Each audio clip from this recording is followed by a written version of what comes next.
তো ৩ দিন আগে আমরা নিজেরাও সমালোচনা করেছি বা আমাদের গণমাধ্যমগুলো বলছিল যে ডক্টর ইউনূসের সরকার ক্ষমতায় আসার পর আমরা যেমনটা ভাবছিলাম যে সারা পৃথিবী থেকে বিনিয়োগকারীরা দৌড়ে দৌড়ে আসবে, এই দেশে ইনভেস্ট করবে, বাংলাদেশের অর্থনীতির চাকা সচল হবে, দেশবাসী মিঠাই খাবে, মন্ডা খাবে।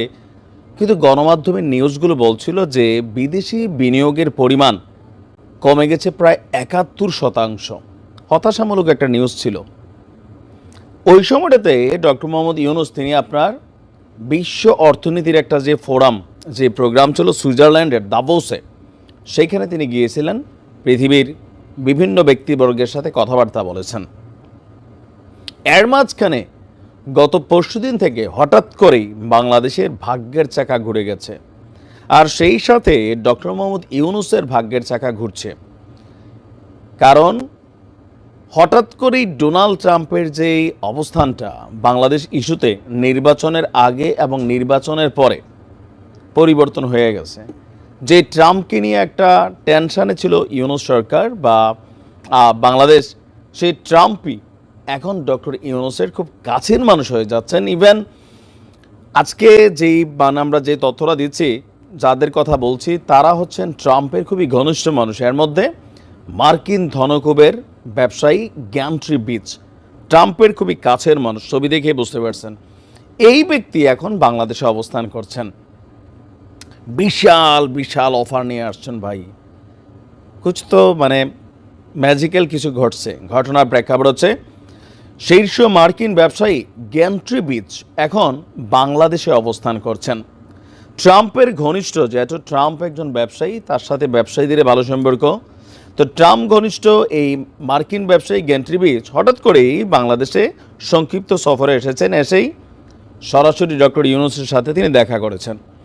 তো কী কারণে তিনি আসছেন?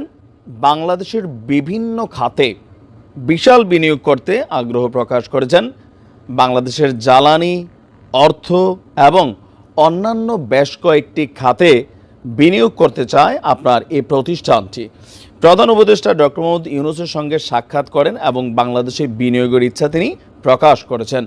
গতকালকে তেজগাঁওয়ে প্রধান উপদেষ্টার যে কার্যালয় আছে, সেইখানে একটা বৈঠক অনুষ্ঠিত হয়েছে।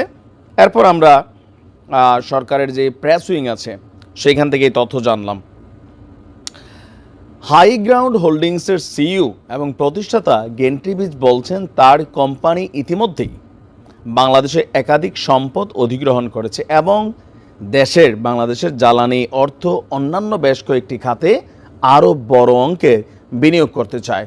প্রধান উপদেষ্টা বিচকে বলেন, আপনি খুব ভালো কাজ করছেন।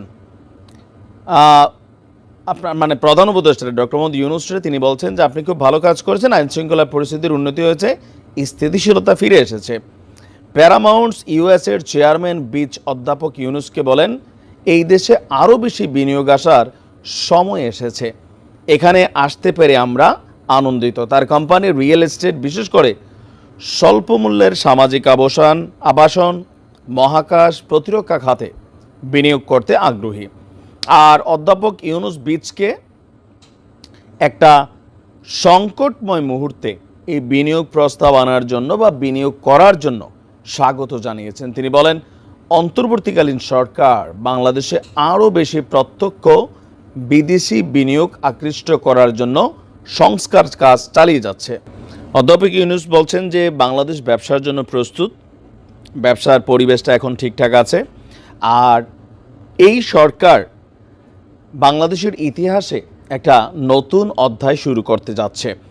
আর তিনি বলছেন যে বাংলাদেশে গ্যাস অনুসন্ধান সহ অনেক খাতে আরও বেশি মার্কিন বিনিয়োগ প্রয়োজন, বিশেষ করে আভ্যন্তরীণ এবং অফশোর ক্ষেত্রগুলোতে। তো এইখানে আরও সরকারের এবং আমেরিকার কয়েকটা টিমের মেম্বার উপস্থিত ছিলেন। তো এই গ্যান্ট্রি বিচকে নিয়ে ট্রাম্পের সাথে যে ছবি অথবা আরও যে বিভিন্ন বিষয়গুলা দেশের গণমাধ্যমে প্রকাশ পাচ্ছে, সার্চ করলেও দেখা যাচ্ছে যে ট্রাম্পের সাথে তার ভালোই সম্পর্ক আছে। আর ট্রাম্প ঘনিষ্ঠ এই ব্যক্তি যখন ডক্টর মোহাম্মদ ইউনূসের সাথে কথা বলেন, বিনিয়োগ করতে চান, যে এই তকমাগুলো ছিল বিদেশি বিনিয়োগ কমে গেছে, এর মাঝখানে তুরস্ক থেকেও বিনিয়োগের জন্য আসছে, আপনারা দেখছেন নিশ্চয়ই গতকালকে। তো সব কিছু মিলিয়ে ট্রাম্প হঠাৎ করেই ডক্টর ইউনূসের হাত ধরার চেষ্টা করছে, কারণ ব্যবসা। যাই হোক, এতে বাংলাদেশের স্বার্থ আছে। বাংলাদেশে যত বিনিয়োগ হবে, এদেশের অর্থনীতি শক্তিশালী হবে, মানুষের কর্মসংস্থানের ব্যবস্থা হবে। ডক্টর ইউনূস চাইলে হয়তো আরও অনেক বিনিয়োগ বাংলাদেশে আনতে পারেন পরিস্থিতিটা শান্ত হইলে। ভালো থাকুন। আসসালামু আলাইকুম।